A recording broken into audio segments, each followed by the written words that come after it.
कह रहे हैं अर्जुन, मैं इन सब युद्ध करने की कामना से अवस्थित योद्धाओं को देखूं कि किन वीरों के साथ मुझे युद्ध करना होगा। क्या जानते नहीं अर्जुन किन के साथ युद्ध करना होगा?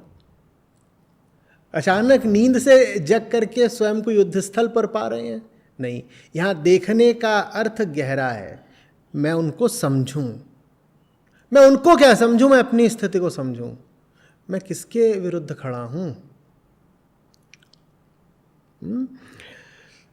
हे कृष्ण, बीचों बीच ले चलिए मेरा रथ। मैं इन सब को देखना चाहता हूं जिनके साथ मुझे युद्ध करना होगा। इस युद्ध में दुष्ट बुद्धि वाले धृतराष्ट्र पुत्र दुर्योधन का प्रिय कार्य करने के इच्छुक जो राजा लोग यहाँ उपस्थित हैं, उन युद्धार्थियों को मैं देख तो लूँ। सब पता है कि ये दुष्ट बुद्धि है, लेकिन फिर भी उसे मारने का मन नहीं है।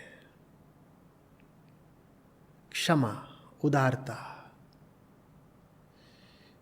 एक आर्द्रता, एक कोमलता, बहुत दुष्ट है। इसे गहरा दंड मिलना चाहिए। इसको नष्ट ही कर दूं मैं, और बार बार छोड़ता रहता हूं।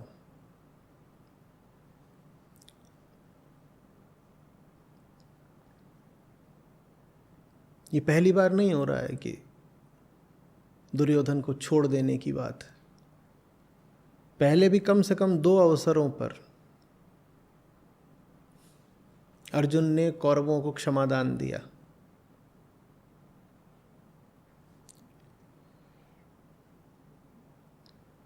एक बार तो यहां तक हुआ कि कौरव फंसे हुए थे तो पांडवों ने जाकर के उनकी जान बचाई।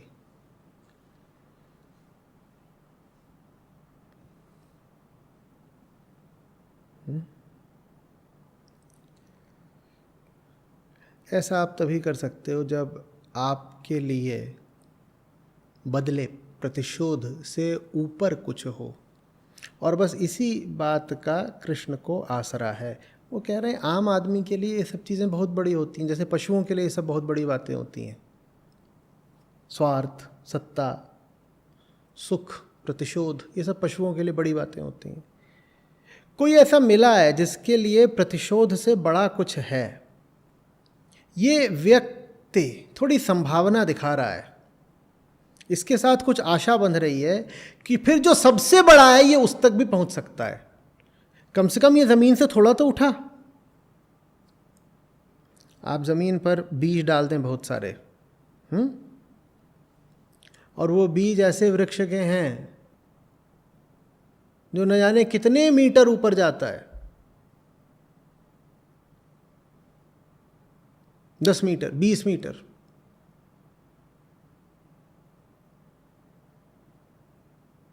बहुत ऊंचा हो जाता है।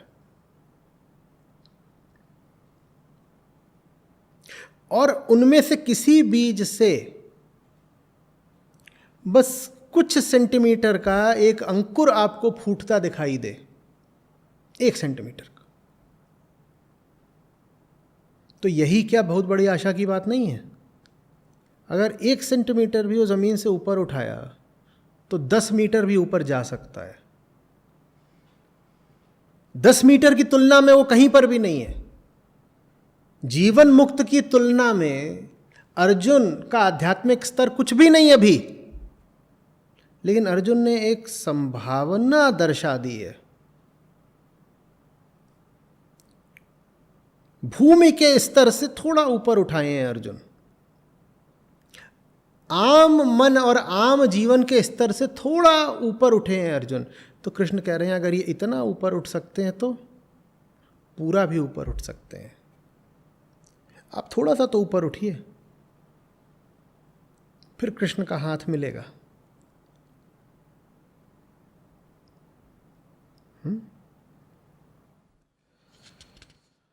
संजय बोले, हे धृतराष्ट्र, अर्जुन द्वारा इस प्रकार कहे जाने पर कृष्ण ने दोनों सेनाओं के मध्य में भीष्म और द्रोणाचार्य के सामने और अन्य समस्त राजाओं के सम्मुख रथ को खड़ा करके कहा, हे पार्थ, इन सारे एकत्रित कौरवों को देखो। जो चाहते हो अर्जुन, मैंने कर दिया। कृष्ण मना कर सकते थे, कोई भी अन्य सारथी मना कर देता। सारथी का काम घोड़े हाँकना भर नहीं होता। सारथी का बड़ा महत्वपूर्ण पात्र होता है।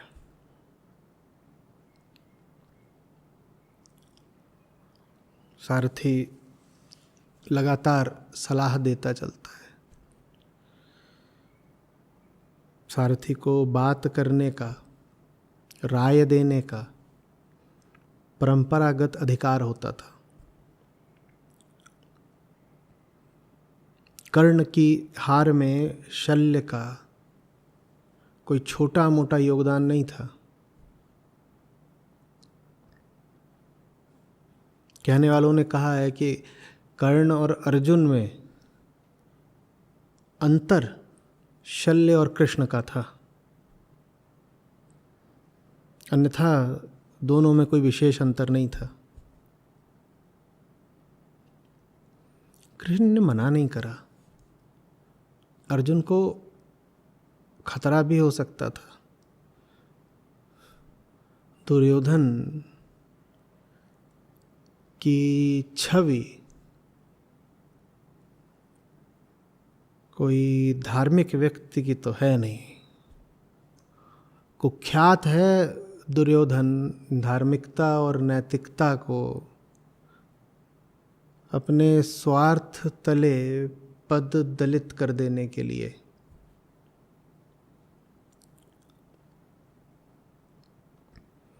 जीवन भर दुर्योधन ने ऐसा ही करा है। स्वार्थ सर्वोपरि।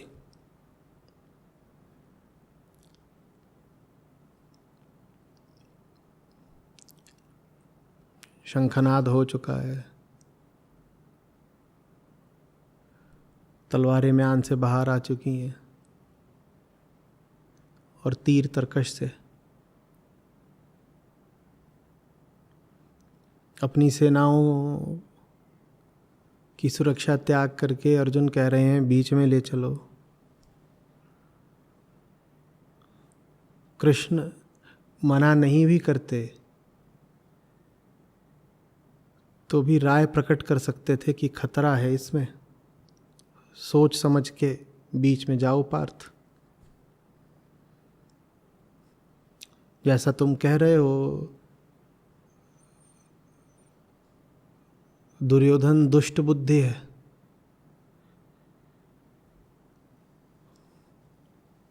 और डरा हुआ है, और डरा हुआ आदमी अधार्मिक अनैतिक ही नहीं अति हिंसक भी हो जाता है। और भली भांति पता है दुर्योधन को कि पांडवों के खेमे में तुम्हारा क्या स्थान है।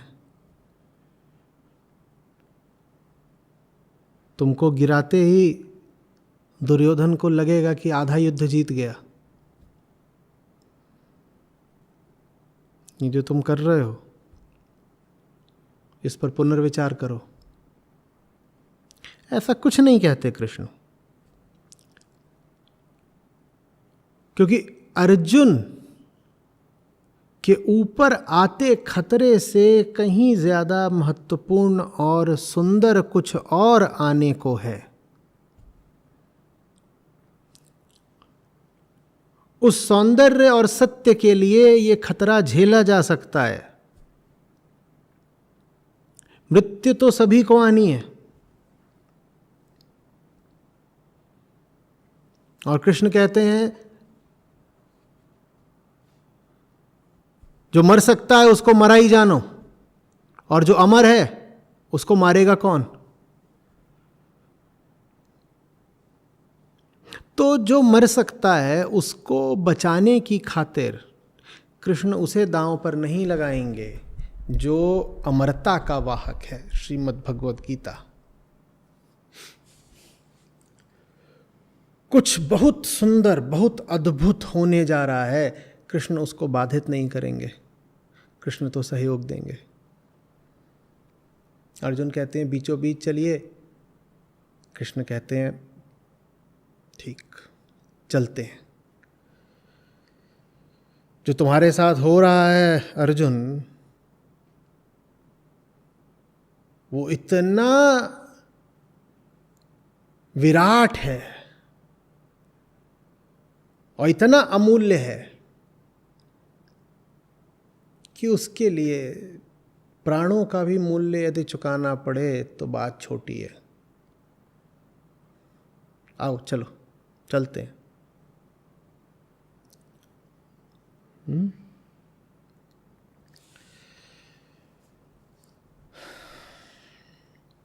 बीच में ले गए, बोले हे प्रथापुत्र, लो देखो, यही चाहते थे ना, लो देखो सबको। और ठीक जब कृष्ण कह रहे होंगे कि अर्जुन देखो दोनों ओर, कृष्ण सजग होंगे।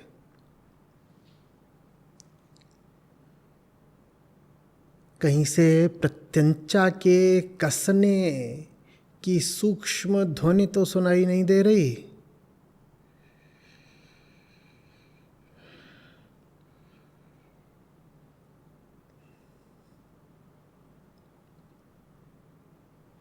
किसी का तीर निशाना लेता तो नहीं दिखाई दे रहा।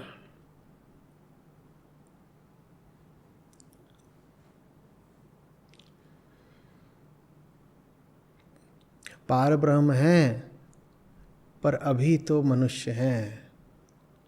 अवतार लिया है तो उनके पास भी मनुष्योचित भावनाएं हैं।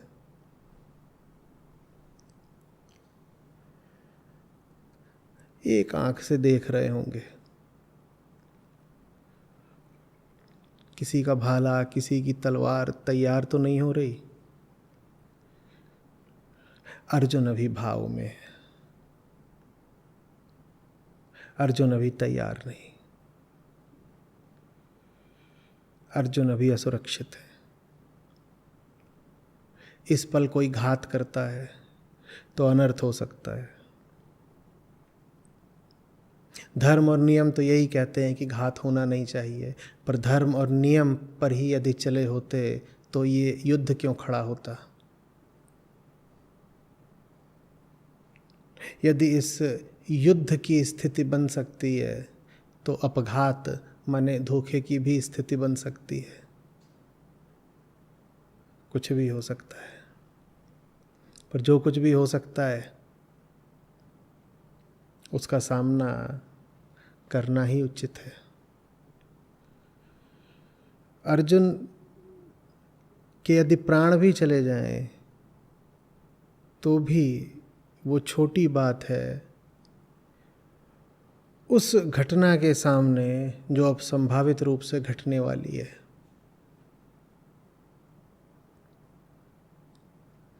युगों में कोई होता है जिसके सामने एक जीवंत शास्त्र खड़ा होता है।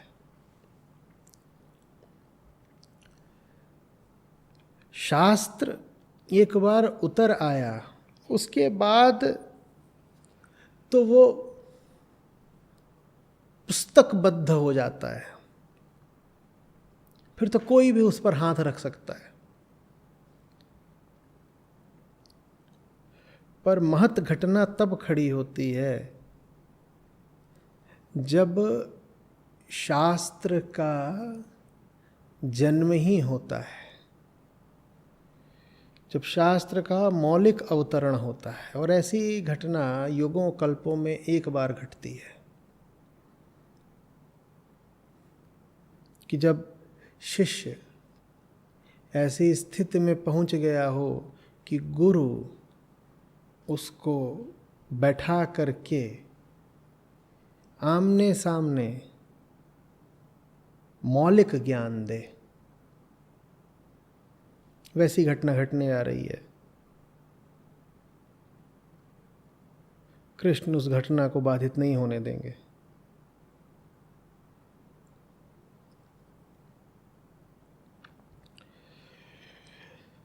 तब अर्जुन ने दोनों सेना दलों में अवस्थित अपने चाचाओं, दादाओं, आचार्यों, मामाओं, भाइयों, पुत्रों, पौत्रों, बंधुओं, ससुरों और मित्रों को देखा। जैसे अर्जुन को पहले ही नहीं पता था। अर्जुन को सब पता है। युद्ध कला में अर्जुन मंजे हुए खिलाड़ी हैं। व्यूह रचना में सिद्धस्थ हैं। भली भांति जानते हैं वहाँ कौन कौन मौजूद है और कहाँ कहाँ मौजूद है और किस कारण से उसको किस जगह पर स्थापित किया गया है, सब जानते हैं अर्जुन। पूरा जीवन ही युद्धों में बिताया है। पर अर्जुन ने देखा, यहां से नहीं।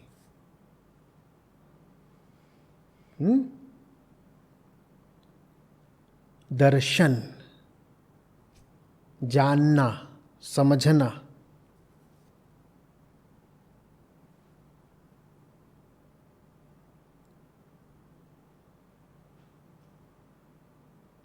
सिर्फ शरीर को नहीं देख रहे हैं, पूरी घटना को समझ रहे हैं। ये क्या हो रहा है पूरी तरह नहीं भी समझ पा रहे तो जानने का प्रयास है, ये क्या हो रहा है, ये क्या हो रहा है। अर्जुन की दृष्टि अपने गुरुजनों और संबंधियों को देख रही है और कृष्ण की दृष्टि अर्जुन की दृष्टि को देख रही है। क्या अर्जुन के देखने में गहराई है? गहराई है यदि तो आज ही बात बन जाएगी। इस तरह की लड़ाइयाँ तो बहुत होती रही हैं इतिहास में, आगे भी होंगी, पर अभी कुछ ऐसा हो जाएगा अगर अर्जुन के देखने में गहराई है।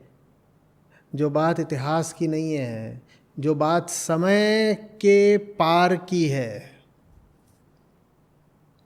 महाभारत बड़ी लड़ाई थी, पर ऐसी बड़ी लड़ाइयाँ दुनिया में बहुत हुई हैं।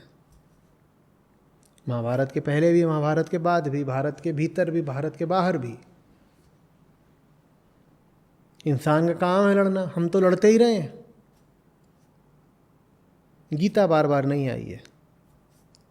गीता महाभारत के युद्ध से कहीं ज़्यादा महत्वपूर्ण है। गीता पूरे महाभारत ग्रंथ से कहीं ज़्यादा बड़ी है। हाँ, श्लोक संख्या के आधार पर आप ये कह सकते हैं कि गीता तो महाभारत का एक छोटा सा अंश है। नहीं, वो अंश नहीं है। गीता में सहस्रों महाभारतें समा जाती हैं।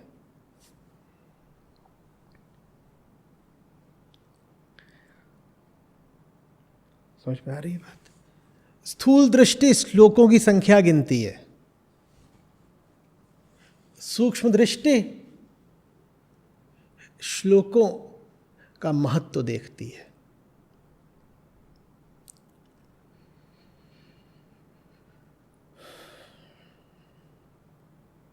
वेदांत का पूरा अमृत समाया हुआ है गीता में।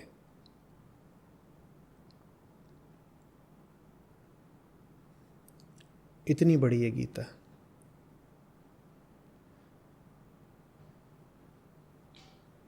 मुझे तो प्रतीत होता है कि कृष्ण की धड़कनें भी तेज हो गई होंगी। महाभारत के युद्ध से कहीं ज़्यादा बड़ी कोई चीज़ होने जा रही है।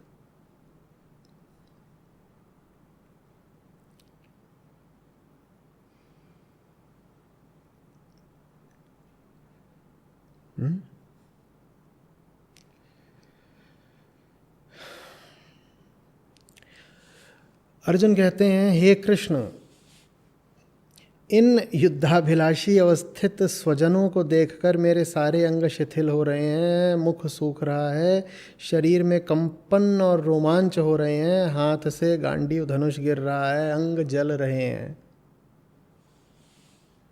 यकायक नहीं हो गया, अचानक नहीं हो गया। अर्जुन ऐसे हैं ही। ये होना ही था, इसीलिए अर्जुन ने कहा था बीचों बीच ले चलो। अर्जुन को भी पता था ये होना है, कृष्ण को भी पता था ये होना है, दोनों ने होने दिया।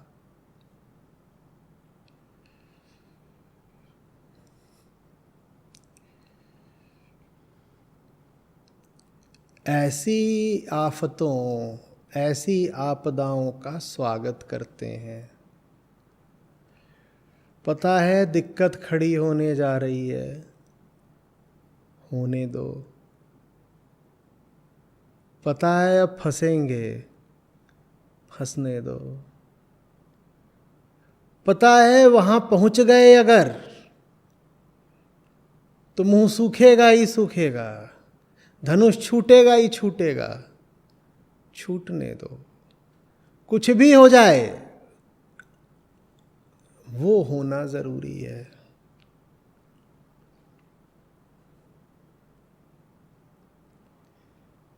सब आपदाएं और विपत्तियां स्वीकार हैं।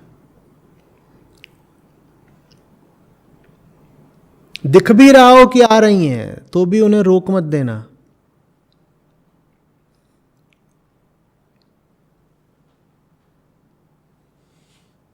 गीता सुख और सुविधा पर सवार होकर नहीं आती।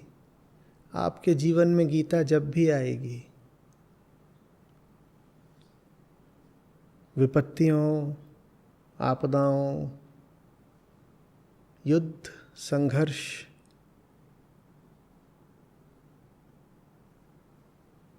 रक्तधार के साथ आएगी। इन सब से यदि आपको भय लगता हो तो गीता फिर आपके लिए नहीं है। गीता न तो किसी निर्जन वन में किसी वट वृक्ष की शांत छाया में बोली गई है,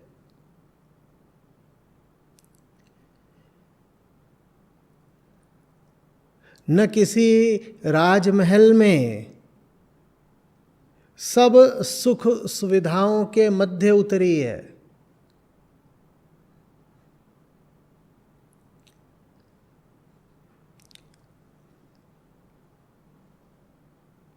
गीता तो मौत के खतरे,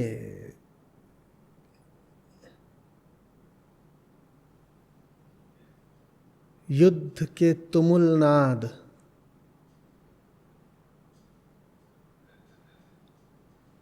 के बीचों बीच ही उतरती है। जो जीवन में निष्कंटक शांति के इच्छुक हों, गीता उनके लिए नहीं है। उनके लिए और पुस्तकें हैं।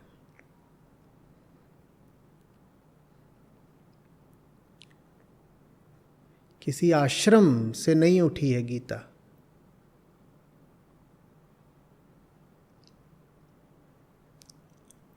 हिमालय के गंगा तट की शांति से नहीं उठी है गीता।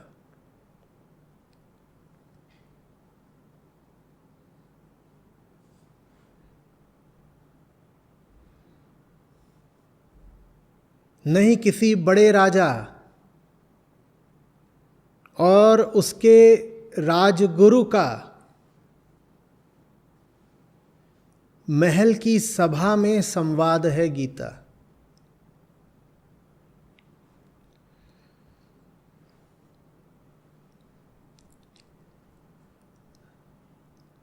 गीता उसके लिए है जिसे अगले ही पल अपने जीवन का भी पता ना हो।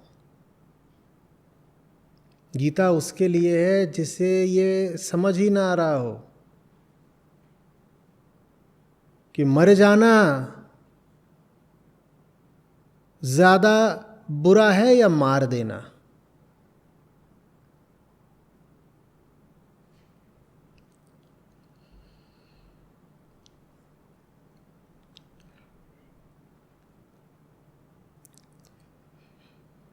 गीता समागम के दौरान मैं आपको लगातार याद दिलाता रहूँगा,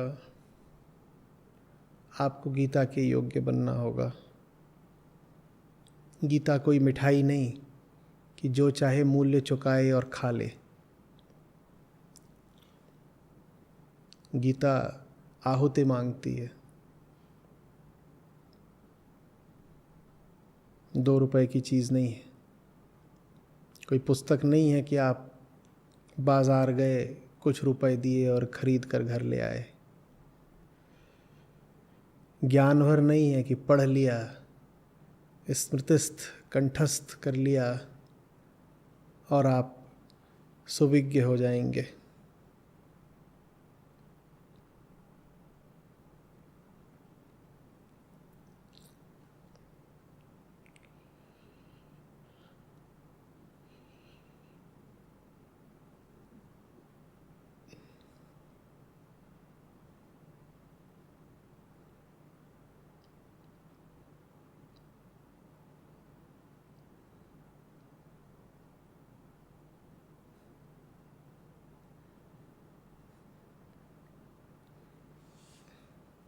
जीवन के आतप अंधड़ जिन्होंने नहीं झेले, वो क्या समझेंगे अभी क्या चल रहा है अर्जुन के साथ।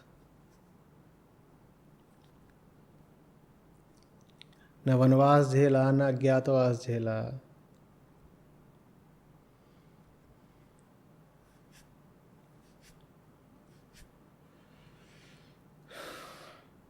न द्यूत, न लाक्षाग्रह।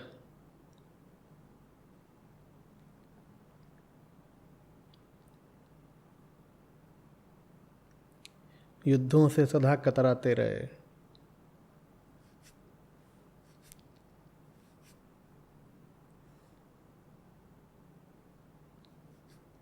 आप क्या समझोगे गीता को?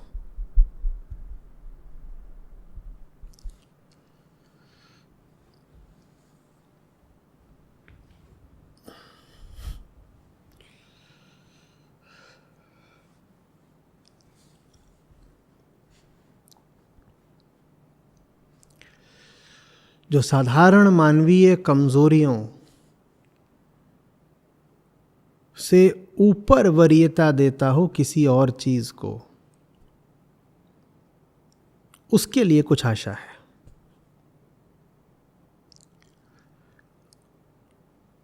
जो जीवन भर पशुवत नोचता खसोटता ही रहा है, कभी ये पाने कभी वो कमाने के लिए इधर उधर भागता रहा है, डर और लालच के सामने घुटने टेकता रहा है, प्रेम का जिसको कुछ पता नहीं, उसके लिए नहीं है गीता।